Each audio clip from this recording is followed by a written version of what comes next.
Welcome, my name's Damien Burley and I'm Managing Director for S&P Capital IQ in EMEA.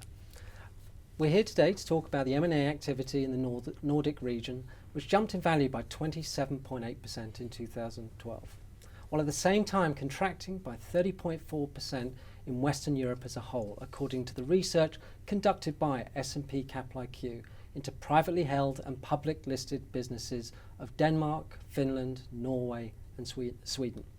With me to discuss the findings of this research are S&P Capital IQ, Suvina Aldeco-Martinez and Pavle Sabic. Welcome, thank you for joining us. Pavle, I wonder if I could just start with you.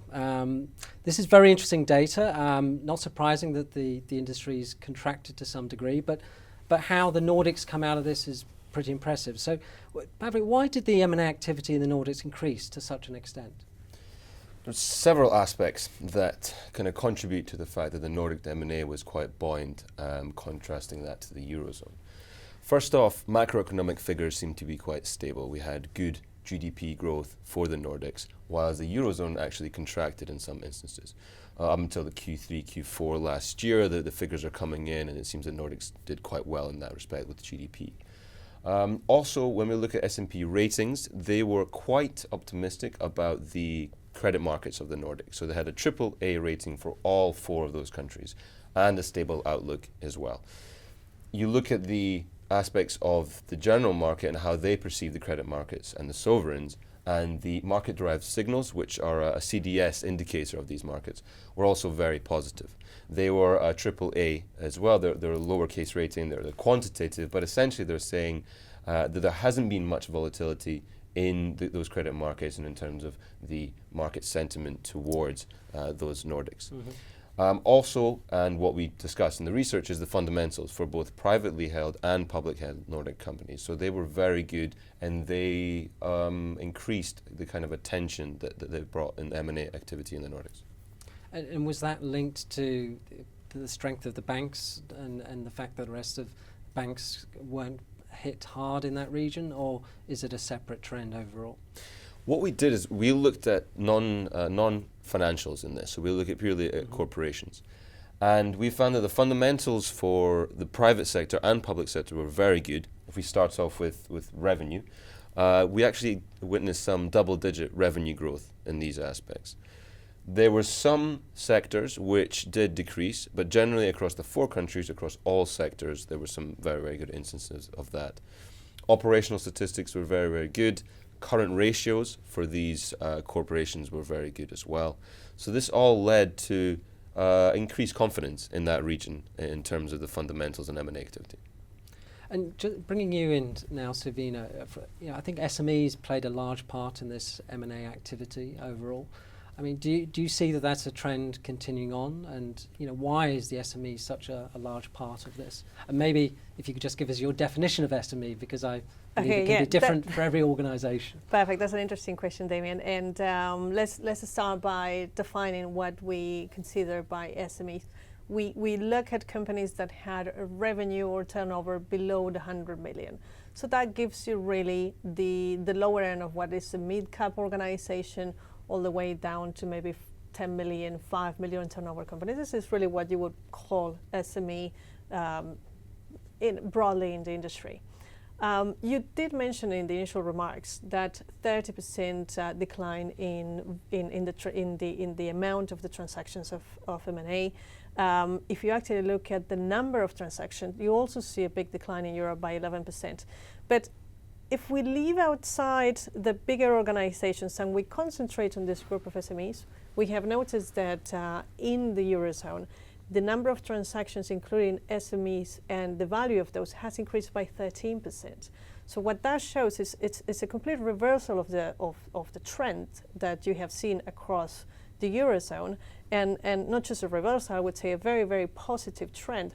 It had grown by 5% in 2011, it grew by 13% in 2012. So what we see, it's quite a solid trend of the amount of M&A activity in the SME picking up, I would say, quite robustly in spite of the crisis.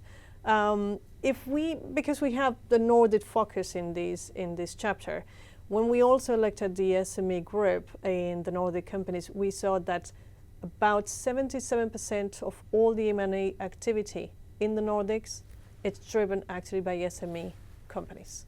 And even in one of the countries, we actually saw something like over 90% of the M&A activity. So this is talking towards some of the ideas that Pablo was hinting towards. SMEs tend to be the hub for innovation, the hub for new brands, the hub for new IP. And I think that particularly in the Nordics, that played a role. But I would say more broadly in Europe, what we're seeing, based on conversations with our customers, based on the analysis of the transactions, that there's a lot of interest coming from Asia, coming also from India, China, Japan in particular, looking into Europe as the source for brands that will differentiate their products in the home markets, or intellectual property that will give them better products on the other end. So I think there's a bit of this, that it's really, these are some of the trends that are fueling what we're seeing today in terms of growth in M&A activity. And I guess this is great. We're seeing a lot of detailed research here in terms of the Nordics, how that's interplaying across the region. What other plans have we got in terms of where this is progressing to the next stage? Clearly, these are global trends, but what other signs are you seeing, and where are you investing to try and increase this research? So we have published, over the course of the end of 2012, beginning of 2013, a couple of chapters where we are taking the time to analyze EMEA in chapters, in areas where we find interesting pockets of activity. So the first region we looked into was Southern Europe, and we detected there trends pertaining private companies, which were substantially better than those of public companies, and we made a piece on that. Pablo recently did an article around M&A transactions in Middle East and Northern Africa. It's quite remarkable to see the level of activity. Nordics is also another pocket of activity. So what we will be aiming to do, in a combination of both investing in adding private company data to our platform, to our solutions, but also working with our solutions to find these areas of topical interest for our clients, we will continue to research thoroughly different aspects of Europe. One of the areas that we have on let me say in the kitchen, in the cooking, it's looking at the UK a little bit more closely and see what we find there in terms of SME, health, M&A activity, and also probably I would say the German markets, Germany, Austria. I would say probably that's what we'll be looking into the medium future. If we could just add on to that as well, some of the data that we've now we can play with. We recently did a study on multinational corporations that were based in developing nations, investing into the developed nations, and we saw some really interesting trends there. We saw that there was about 200%, in excess of 200% of these developing nations, multinational corporations investing into the developed world, and it increased by around about 30% for Europe as well, in the Eurozone. So this kind of data allows us to see what the trends are and follow these trends, and we're seeing a lot of fruitful kind of research come out from this data.